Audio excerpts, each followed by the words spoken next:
ओम शांति। पुस्तक पठन श्रीमद् भगवत गीता रहस्य। लेखक ब्रह्मा कुमार सुधांशु शेखर मिश्र। सप्तम अध्याय राजयोग। उपयुक्त कथन स्पष्ट हुए जे जेउमाने संसार त्याग करी परमात्मा को पाइबा पाई गिरी कंदर निर्दिष्ट आसन रे उपविष्ट होई हठ जोग द्वारा बा अन्य कौनसी कुच्र साधना द्वारा शरीर उपरे अत्याचार करी आत्मा को पीड़ा दियंती सेमाने केबे हेले सफलता पाते नहीं। पुनश्च एही हठ क्रिया बालक वृद्ध स्त्री तथा जोगी मानक पाई असाध्य अटे। गीतारे परमात्मा प्राप्ति पाई जो सहज विधिर वर्णना करा जायछि ताहा समस्तंक द्वारा सर्वकाल साध्य अटे। विशेष योगाभ्यास पाई एक पवित्र स्थान रे अति उच्च बा अति नीच होई नथिबा उद्दिष्ट आसन रे अत्यंत धीर स्थिर होई उपवेशन करी चित्त और इंद्रिय गणकर क्रिया को आयत रे रखी परमात्मा को स्मृति रे मन को एकाग्र करिबा उचित। एहा फलरे अंतकरण शुद्ध हुए। जोगरे बसिबा बेले एक कथा ध्यान देवा उचित जेपरि काया शिर और ग्रीवा अचल और सीधा रहे, दृष्टि निमिलित और एपट सेपट न हुए तथा बुद्धि परमात्मा स्मृति रे एकाग्र होई रहे। शुचि देशे प्रतिष्ठाप्यं स्थिरमासनमात्मनः न तृच्छितं न तेनीचं चलाजेन कुशोत्तरं तत्रैकाग्रं मनः कृत्वा जतचितेन्द्रियक्रियः उपविश्य शनैः युञ्जत् योगमात्मविशुद्धये समं कायंसि शिरोग्रीवं ध्यायरयनुचलं स्थिरः संप्रेक्ष्यं नासिकाग्रं स्वं दिगस्सान्वलोकयन्।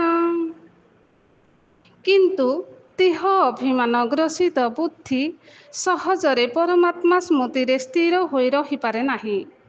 योगाभ्यास बेले देह और देह सहित संपर्कित व्यक्ति वस्तु बा विषय समूह संकल्प रूप रे मन रे उत्पन्न हुअन्ति।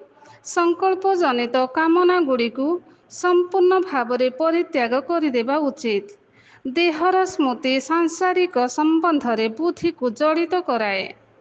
बुद्धि द्वारा संसारर विभिन्न विषय वस्तु रे जड़ित इंद्रिय गुड़ी को निवृत्त कराइबाकु हेबो। अभ्यास द्वारा बुद्धि को सांसारिक बंधन मुक्त कराइबाकु हेबो।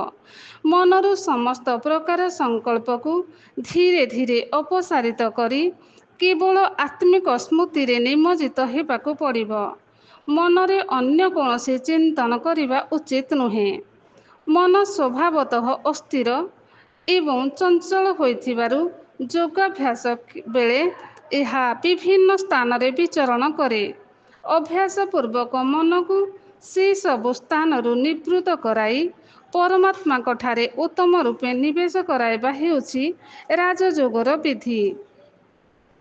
संकल्पं प्रभवान् कामं त्यक्तं सर्वं शेषतः मन श्रीवेन्द्रिय ग्रामं विनियम्य समन्ततः शनै शनैरुपरमिं बुद्ध्यां धृति गृहीतया आत्मस्थं मनः कृत्वा न किंचिदपि चिन्तयेत् जतो जतो निश्चरति मनश्चलम् अस्थिरं ततस्ततो नियमेत मनेन वसनं नयेत्।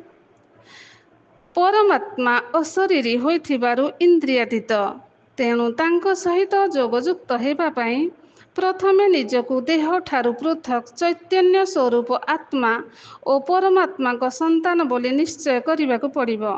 एथिपाई प्रथमे आत्मा और तापरे परमात्मा विषय ज्ञान स्पष्ट करा जायछि। आत्मा अनुभूति परमात्मा अनुभूति दिगकु अग्रसर कराए। Soul consciousness leads to God consciousness.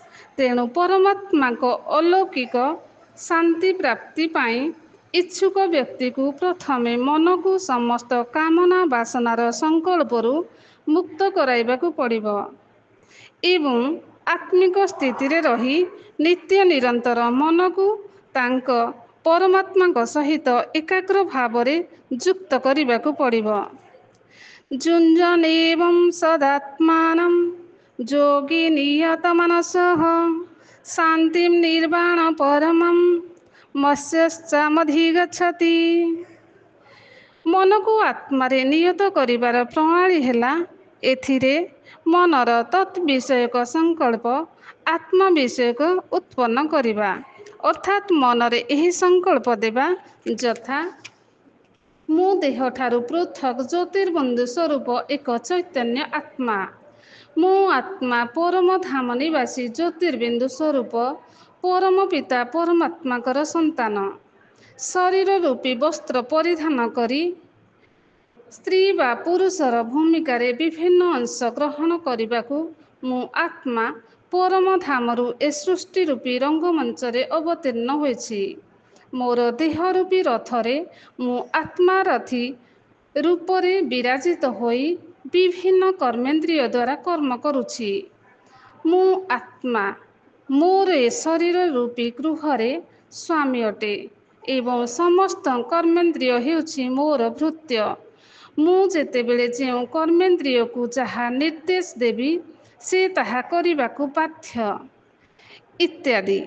ଏହିପରି ଆତ୍ମଜ୍ଞାନ ଦ୍ୱାରା ମନ ନିୟତ ହେଲେ ଅନ୍ତଃକରଣ ତୃପ୍ତ ହୁଏ।